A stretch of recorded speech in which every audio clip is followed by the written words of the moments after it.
Yoga, the antidote to arthritis and key to healthy aging. 40 years ago, when I first became interested in yoga and therapeutic exercise, I was assisting an older woman who was immobilized in her wheelchair by arthritis. Long before I understood the degree to which yoga can rehabilitate the body, I was helping people who were unable to dress, bathe or feed themselves independently due to the pain and stiffness in their joints. This has helped me understand the extreme suffering that can be inflicted by arthritis. Back then, people with joint pain and swelling were advised by doctors not to move. The thinking was, if it hurts, don't move it. We now know that inactivity is one of the worst responses for someone with arthritis. As Loren Fishman, MD, points out in his book, Yoga for Arthritis, arthritis restricts movement, yoga increases range of motion. These two were made for each other. Arthritis is the leading cause of disability in this country, limiting everyday activities for millions of people. Drugs, surgeries, and steroids can alleviate some of the discomforts, but study after study has shown that exercise is most beneficial to most forms of arthritis, specifically low-impact, flexibility-enhancing exercises such as yoga. Osteoarthritis, a painful and often debilitating condition caused by decades of wear and tear on the joints, is considered to be one of the side effects of living longer. By the time we reach age 65, X-rays for at least a third of us will show some signs of osteoarthritis, the most common of a group of diseases collectively referred to as arthritis. Arthritis in its many forms affects more than 70 million or 1 in 3 American adults, according to estimates by the Center for Disease Control and Prevention. Arthritis is so common in our culture that most people consider the pain and discomfort it brings to be a normal part of aging. Arthritis makes normal activities increasingly painful and difficult and diminishes or destroys the quality of life. An overview of arthritis. The word arthritis means joint inflammation. Modern medicine recognizes more than 100 varieties of conditions that produce deterioration in joint structures.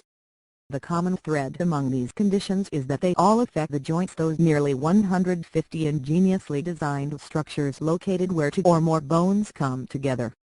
Arthritis-related joint problems may include pain, stiffness, inflammation and damage to joints.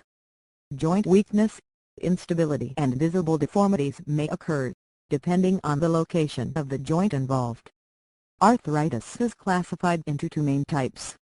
Rheumatoid arthritis is a chronic inflammatory disorder, resulting in stiffness in the joints and muscles, joint erosion and pain. Osteoarthritis is a degenerative disorder that erodes the cartilage in joints, which leads to bones rubbing together. Osteoarthritis frequently occurs in people who are overweight or whose joints are painful from extreme overuse. In spite of the prevalence of arthritis, be careful not to jump to the conclusion that your achy joints are necessarily due to it. Overuse and injuries can also result in tendinitis, bursitis, carpal tunnel syndrome and other fairly common conditions that are unrelated to arthritis. Arthritis and exercise. To remain healthy, muscles and joints must move and bear weight or they will lose strength. This weakness, coupled with joint swelling, will make the joints unstable. Joints in this condition are vulnerable to dislocation, increased injury and pain. Thus, regular gentle movement helps to reduce pain and to maintain mobility. Physical movement promotes health in many systems of the body. It increases circulation, which in turn reduces swelling and promotes delivery of oxygen and nutrients to the tissues. With immobilization, the cycle of deterioration begins. Because movement is crucial to so many physiological processes, the arthritic person's overall health tends to deteriorate without it. The normal functioning of the immune system declines, infections and illnesses occur, and the person often becomes frustrated and depressed. This cycle is self-perpetuating. When someone comes to me with arthritis, I teach them how to practice yoga safely with the support of yoga props. For those who are new to yoga, the term yoga props simply refers to any object, such as a wall, a sturdy table or a chair, a folded blanket, a firm pillow, a strap or other item that makes practicing yoga safer and easier. Yoga props are especially helpful for older beginners who may have balance problems and are coping with common health issues such as arthritis and osteoporosis. In addition to common household objects that can be used as yoga props, there are professional yoga props such as a sturdy wooden bar known as the yoga horse, yoga wall ropes, yoga bolsters in many shapes and sizes, yoga straps, special yoga chairs, yoga blocks, firm yoga blankets and more elaborate props like yoga backbenders that give people with arthritis and other common health conditions new hope and confidence. Physicians are increasingly advising regular gentle exercise for people with arthritis because it tones muscles and reduces stiffness in joints. Yoga is an ideal form of exercise for this because its movements are fluid and adaptable. Yoga loosens muscles that have been tightened by inactivity, stress and tension. In yoga we progress gradually, beginning with simple stretches and strengthening poses and advancing to more difficult postures only as we become stronger and more flexible. If necessary, you can begin with gentle movements while sitting in a chair or lying on the floor. You can gradually add weight-bearing standing postures, with the support of a wall, counter or table, wall ropes, chairs, blocks, and other props. The weight-bearing yoga standing poses are among the key poses for safely increasing range of motion in all the joints as well as increasing strength and flexibility. It's important to know that weak muscles are considered a risk factor for osteoarthritis. Be especially aware of weakness in the quadriceps, the large frontal thigh muscles. The weaker the quadriceps, the higher the risk of developing osteoarthritis in the knee. Yoga standing poses are valuable for strengthening the quadriceps without wear and tear on the hip and knee joints. Practicing yoga can help improve respiration throughout the day. Calm, slow, rhythmic breathing helps to release both physical and emotional tension by flooding the body and brain with oxygen. The regular, daily practice of deep relaxation is restorative to every cell of the body. I encourage those of you with arthritis to seek the help of an experienced teacher who can help you learn to distinguish between good pain and bad pain and to make yoga part of your daily life. The positive effects yoga can have on mood and overall outlook are especially important to someone with arthritis. A yoga class offers positive support and the opportunity to connect with people who are health-minded and have experienced the benefits of yoga. Numerous studies emphasize the value of group support in coping with health challenges such as arthritis. With arthritis, as with any injury or disease, listen to your body with focused attention to avoid injury and determine which movements are most healing. Take classes with a teacher who is knowledgeable about arthritis. If you are new to yoga, I recommend a few private lessons, if possible, or start in a small group class with individualized instruction, where you can practice at your own pace. Guidelines for practicing yoga in class and at home. 1. Respect pain. All yoga students, but especially those with arthritis, must learn the difference between the beneficial feeling of muscles stretching and the pain that signals harm. Learn to distinguish between the normal discomfort of moving stiff joints through range of motion, and the pain caused by the destructive movement or an excessive demand on a joint. Sudden or severe pain is a warning. Continuing an activity after such a warning may cause joint damage. In general, if pain and discomfort persists more than 2 hours after a yoga session, ask a knowledgeable teacher to check your alignment and help you modify the pose. Try moving more slowly, practicing more regularly and experiment with how long to stay in a pose. There is no set answer to the perennial question, how long should I stay in the pose?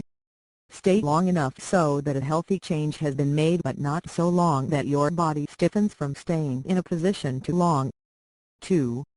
Balance work and rest. Balancing activity and rest applies to yoga as well as to other daily activities. Do not exercise to the point of fatigue. Stop before you are exhausted.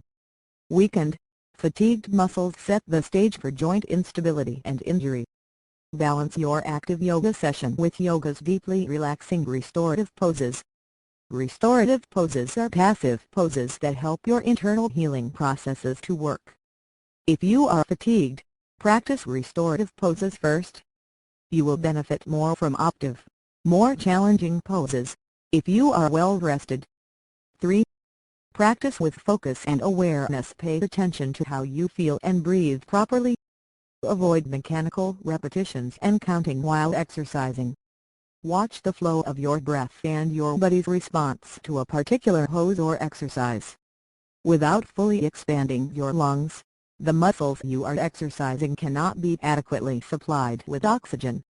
Holding your breath while stretching inhibits relaxation. Smooth, peaceful, rhythmic breathing through the nose reduces pain and tension and increases the feeling of deep relaxation that follows the yoga session. Learn to tune into what your body is telling you. 4. Learn to use yoga props. People with arthritis may already be quite stiff by the time they start yoga. The use of props helps improve blood circulation and breathing capacity. By supporting the body in a yoga posture, props allow the muscles to lengthen in a passive, non-strenuous way. Props help conserve energy and allow people to practice more strenuous poses without hurting or overexerting themselves. Yoga for arthritic hips and knees. The areas most commonly affected by arthritis are the hips, knees and hands. With decreased movement, the muscles and soft tissues around the hip shorten, putting additional wear and tear on the gliding surfaces. If a person becomes more sedentary in an effort to minimize pain, bones and cartilage receive less weight-bearing stimulation. Bone spurs may even develop to further limit movement. Lack of exercise also weakens the thigh and calf muscles. Their strength provides stability and support for the knee. When the soft tissues of the joint swell, this causes compression and reduces space in the joint even further. Standing poses are crucial for stretching and building supportive strength in the hips, buttocks and thighs. Moving the head of the femur in the hip socket helps distribute synovial fluid, thus lubricating the joint and all points of contact. The same standing poses recommended for hips are also critical for knee rehabilitation. They create more space in the knee joint for synovial fluid circulation and develop the strength of the thigh and calf muscles for better support. Sit on the floor every day. I encourage all my students, especially those with osteoarthritis of the knees, to sit on the floor every day, in various cross-legged and other bent knee positions, as part of their daily life routine. This helps assure that you do not lose the ability to sit comfortably on the floor. Sitting with the legs crossed loosely is a simple, natural position that helps remove stiffness in the hips and knees. To help you sit comfortably on the floor with your back straight, sit on one or more folded blankets, a firm bolster, large dictionary or other height. Avoiding sitting on the floor will only make your hips and knees stiffer with the passage of time. Yoga, the antidote to arthritis and key to healthy aging. 40 years ago, when I first became interested in yoga and therapeutic exercise, I was assisting an older woman who was immobilized in her wheelchair by arthritis. Long before I understood the degree to which yoga can rehabilitate the body, I was helping people who were unable to dress, bathe or feed themselves independently due to the pain and stiffness in their joints. This has helped me understand the extreme suffering that can be inflicted by arthritis. Back then, people with joint pain and swelling were advised by doctors not to move. The thinking was, if it hurts, don't move it. We now know that inactivity is one of the worst responses for someone with arthritis.